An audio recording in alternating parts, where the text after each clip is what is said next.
মাননীয় প্রধান উপদেষ্টা, আমরা এমন একটি সময় এসে এই সম্মেলন করছি যে সময়ে আজকে দুপুরবেলা আমি লাঞ্চ করতে করতে barrister Roknuddin Mahmud, senior advocate, supreme court বারের সাবেক প্রেসিডেন্ট, ওনার সাথে কথা হচ্ছিল।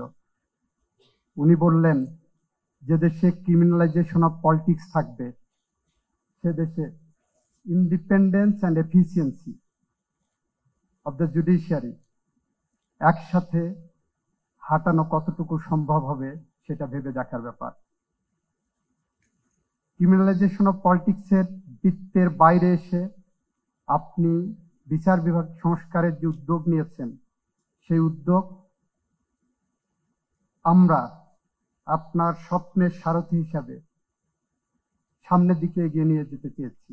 এই এগিয়ে নিয়ে যাওয়ার পথে আমরা যে সমস্যা সংকুল পথ অতিক্রম করছি, তার মধ্যে প্রধানতম সমস্যা হলো বিচার বিভাগের জন্য সেপারেট সাফিসিয়েন্ট বাজেট নাই। এখানে ডিস্ট্রিক্ট জাজদের অফিস চালানোর জন্য সাফিসিয়েন্ট পিয়ন নাই, প্রসেস সার্ভার নাই। বিচার বিভাগের কর্মকর্তার জন্য পৃথক কোনো পে স্কেল নাই। এখানে বিচার বিভাগে যারা কর্মরত আছেন তারা পিএ দিয়ে পান না, ফিল্ডের কাজ নাই। বাট ওনারা যেটা করেন, প্রজাতন্ত্রের অন্যান্য কর্মকর্তাদের সাথে ওনাদেরকে ইকুয়েট করার কোনো সুযোগ আইনে নাই, যেটা আমাদের মাজদার হোসেন কেসে এবং অল ইন্ডিয়ান জাজেস অ্যাসোসিয়েশনের কেসে ডিসাইড করা হয়েছে। বিচার বিভাগে নিয়োজিত কর্মকর্তারা প্রজাতন্ত্রের সার্বভৌম ক্ষমতা প্রয়োগ করেন, যে কারণে তাদের পৃথক পে স্কেল এবং সুযোগ সুবিধার জন্য আমার মনে হয় ইন্ডিপেন্ডেন্স অ্যান্ড এফিসিয়েন্ট জুডিশিয়ারি কার্যকর পদক্ষেপের জন্য একটি পদক্ষেপ হতে পারে বলে আমরা মনে করি। মাননীয় প্রধান বিচারপতি, মাননীয় স্পিকার, মাননীয় প্রধান উপদেষ্টা, আমরা শুধু বিচার বিভাগের কাছে প্রত্যাশা করি, সে প্রত্যাশার মানদণ্ডের মধ্যে গোটা জাতি আজকে যে প্রত্যাশার জায়গায় আছে, বিচার বিভাগ রাতের বেলা মোমবাতি জেলে গণতন্ত্রকে হত্যা করার জন্য কোনো পদক্ষেপ নেবেন না। এ জাতি প্রত্যাশা করে বিচার বিভাগ বাংলাদেশের মানুষের স্বপ্নের ভোটাধিকারকে কেড়ে নেওয়ার জন্য 13 অ্যামেন্ডমেন্টের মতো কোনো রায় প্রদান করবেন না। এটা আমাদের জাতির প্রত্যাশা।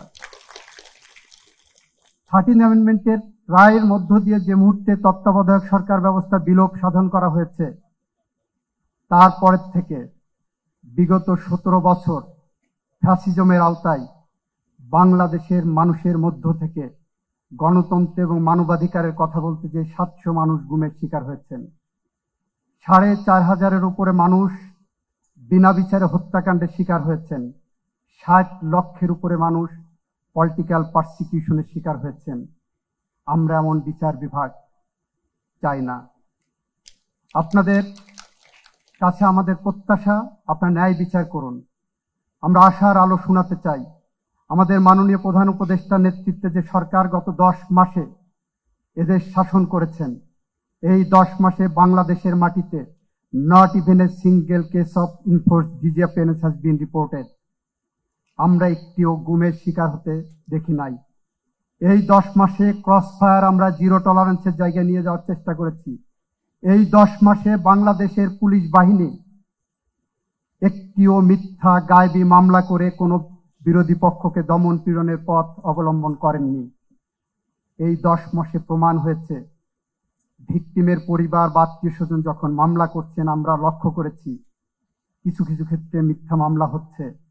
সেখানেও বাংলাদেশের ইতিহাসে প্রথমবারের মতো স্বরাষ্ট্র মন্ত্রণালয় থেকে বিজ্ঞাপন দিয়ে বলা হচ্ছে, আমরা মামলা হওয়া মানে গ্রেপ্তার নয়। এই 10 মাসে দেখবেন একটি মামলায় 100 জন আসামি হলেও যাচাই বাছাই করে 20 জনের বেশি মামলার আসামিকে গ্রেপ্তার করা হয়নি। This is our achievement in human rights sector. আমরা এই প্রেক্ষাপটে দু একটি কামনা, প্রত্যাশা বিচার বিভাগের কর্মকর্তাদের কাছে রাখতে চাই। সেটা হলো আপনারা নতুন জুরিসপ্রুডেন্স তৈরি করুন, জুরিসপ্রুডেন্সের নতুন দিক উন্মোচন করুন। আমরা যখন মামলা করতে যাচ্ছি, জুলাই বিপ্লবে প্রায় 2000 মানুষ প্রাণ দিয়েছে, যাদের অনেকের পোস্টমর্টেম রিপোর্ট করা হয়নি। জুলাই বিপ্লবে প্রায় 30,000 মানুষ পঙ্গু হয়েছে। আপনারা যখন ওল্ড ডক্ট্রিন নিয়ে বিচারে বসবেন, জেনারেলি মার্ডার কেসে পোস্টমর্টেম রিপোর্ট দেখতে চান। আমাদের মাঝ থেকে হারিয়ে গেছে মুগ্ধের লাশ যে ছেলেটি বহন করেছিল। হাসপাতালে যখন মুগ্ধের লাশ নিয়ে যাওয়া হয়, তখন ডাক্তার তার প্রাথমিক চিকিৎসা পর্যন্ত তার নাড়ি ধরে দেখতে চাননি। মুগ্ধের লাশের পোস্টমর্টেম হয়নি। এরকম শত শত হাজার হাজার মুগ্ধের লাশ জুলাই বিপ্লবে পোস্টমর্টেম হয়নি। আপনারা এখন বিচার করতে যে যদি মুগ্ধের পোস্টমর্টেম খুঁজেন আর যদি না পান, তখন আপনারা যদি বলেন পোস্টমর্টেম নাই সুতরাং আসামি বেনিফিট পাবে, আমাদের নিবেদন থাকবে আপনারা এই সব ক্ষেত্রে সার্কামস্টেন্সিয়াল এভিডেন্সকে গুরুত্ব দিন। এটা আমাদের নিবেদন। আপনারা বিচার করবেন, নিশ্চয়ই আপনাদের ন্যায় বিচার করতে গেলে আপনাদের বিবেক প্রয়োগ করবেন। সেই বিবেক প্রয়োগের ক্ষেত্রে মুগ্ধের মামলার যখন পোস্টমর্টেম হয়নি, হাজার হাজার জুলাই বিপ্লবীদের যখন পোস্টমর্টেম হয়নি, তখন সেই কারণে তাদেরকে আপনারা ছেড়ে দেবেন কিনা সেটা আপনাদের বিবেচ্য বিষয়। তবে এই ক্ষেত্রে আমরা মকিম গাজীর একটি মামলা রেফারেন্স বারবার আমি দেওয়ার চেষ্টা করেছি। মকিম গাজীর মামলায় আমরা বাংলাদেশের ইতিহাসে একটি নতুন বিচারিক দিক নির্দেশনার আলোকবর্তিকা পেয়েছিলাম, যেখানে সাধারণত অতীতে যেটা হতো, অস্ত্র মামলায় পাবলিক সাক্ষীর কোনো মূল্য ছিল না। প্রথমবারের মতো মকিম গাজীর মামলায় বাংলাদেশ সুপ্রিম কোর্ট দিক নির্দেশনা দিলেন, অস্ত্র মামলায় কেন পুলিশ সাক্ষীকে বিশ্বাস করা হবে না, সেইটা প্রমাণের দায়িত্ব হলো আসামি পক্ষের। একইভাবে কেন রেভলিউশনার বিপ্লবের, জুলাই বিপ্লবের ভিকটিমদের কেন পোস্টমর্টেম হয়নি, কেন করা যায়নি, এই দায়িত্ব বর্তাবে আসামি পক্ষের। এটা আমাদের নিবেদন আপনাদের কাছে। আপনারা যারা বিচার বিভাগে আছেন, আমি দুইটি কথা বলেই শেষ করব। ইতিমধ্যেই দেখা যাচ্ছে কয়েকটি বিষয় পুলিশ বিভাগের যারা ফ্যাসিস্টদের পক্ষে ক্ষমতা টিকিয়ে রাখার জন্য দুর্বৃত্তায়নের সাথে জড়িত হয়েছিল, তাদের অনেকের বিচার হয়েছে, অনেকে বিচারের মুখোমুখি হয়েছেন। প্রশাসনেও একই কাজ হয়েছে। কিন্তু যারা রাতের বেলায় মোমবাতি জেলে বাংলাদেশের গণতন্ত্র হত্যার জন্য, বাংলাদেশের মানুষকে ন্যায় বিচার থেকে বঞ্চিত করার জন্য, বাংলাদেশের সমস্ত সাংবিধানিক প্রতিষ্ঠানকে ধ্বংস করেছেন, তাদের কারো কারো ক্ষেত্রে ট্রান্সফার হয়েছে শুধুমাত্র। তারা কেউ এখন পর্যন্ত কোনো ডিসিপ্লিনারি প্রসিডিং এর আওতায় হয়েছে বলে আমাদের জানা নাই। আমরা মাননীয় আইন উপদেষ্টা এবং মাননীয় প্রধান বিচারপতি মহোদয়কে এই বিষয়ে দৃষ্টি রাখতে বলবো। আমি 3টি মামলার রেফারেন্স দেব। একটি বেঞ্চে সুপ্রিম কোর্টের হাইকোর্ট বিভাগ থেকে দিয়েছেন। সুনামগঞ্জের একটি মামলায় এফআইআরে, জুলাই বিপ্লবের মামলা এফআইআরে সুনির্দিষ্ট অভিযোগ আছে। মাননীয় হাইকোর্ট বিভাগের একটি বেঞ্চ উল্লেখ করলেন সুনির্দিষ্ট অভিযোগ না থাকায় তার অ্যান্টিসিপেটরি বেল দেওয়া হলো, ভালো কথা। তারপরে ডিস্ট্রিক্ট জাস্টিস, সেশন জাজকে লিখে দিলেন সুনির্দিষ্ট অভিযোগ নাই, সেই কারণে তাকে জামিন দিয়েছি, এবং ডিস্ট্রিক্ট জাজকে নির্দেশ দিলেন যে তুমি ওর বেল বিবেচনা করবা উপরের এই ফাইন্ডিং এর আলোকে। হয়রাজ আমরা এফআইআর দেখছি সুনির্দিষ্ট অভিযোগ আছে। ওই একই বেঞ্চ আরেকটি মামলায় অর্ডার করলেন বগুড়ার জেলা জজকে, জামিন দিলেন 8 সপ্তাহ অ্যান্টিসিপেটরি। তারপরে বললেন the anticipatory bail will be given effect from the date of furnishing bail bond. 2 বছর পরে যদি সেই বেল বন্ড সাবমিট করে, তাহলে এই 2 বছরের মধ্যে সে ফ্রি হ্যান্ড ঘুরে বেড়াতে পারবেন।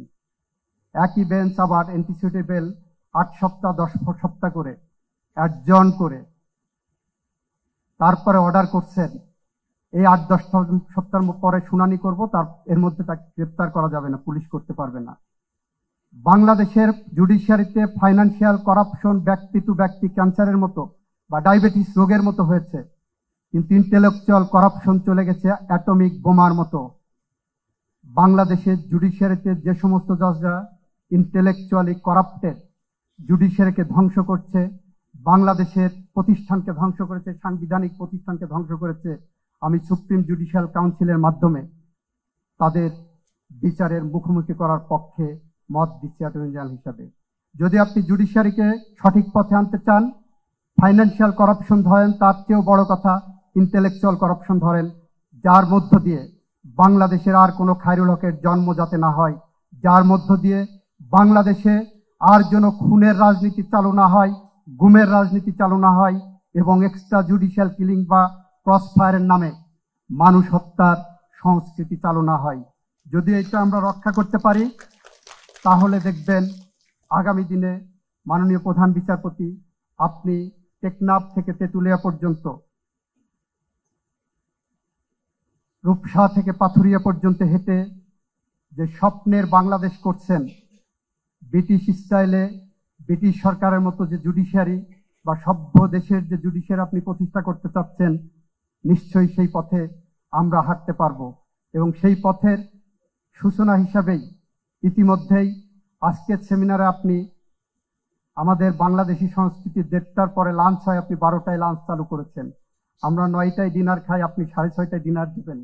আমরা আশা করি এই শুভ সূচনা, British style, British civilization, British জুডিশিয়ারির যে শুভ সূচনা আপনি করলেন, আমরা আগামী দিনে এরকম একটি বিচার বিভাগ পাবো, যে বিচার বিভাগের মধ্য দিয়ে নোবেল লরেটি প্রফেসর ইউনূসরা যেভাবে বিচারের জন্য দাঁড়ে দাঁড়ে ঘুরেছেন, বাংলাদেশের আর কোনো সূর্য সন্তানকে ওভাবে আর দাঁড়ে দাঁড়ে ঘুরতে না হয়।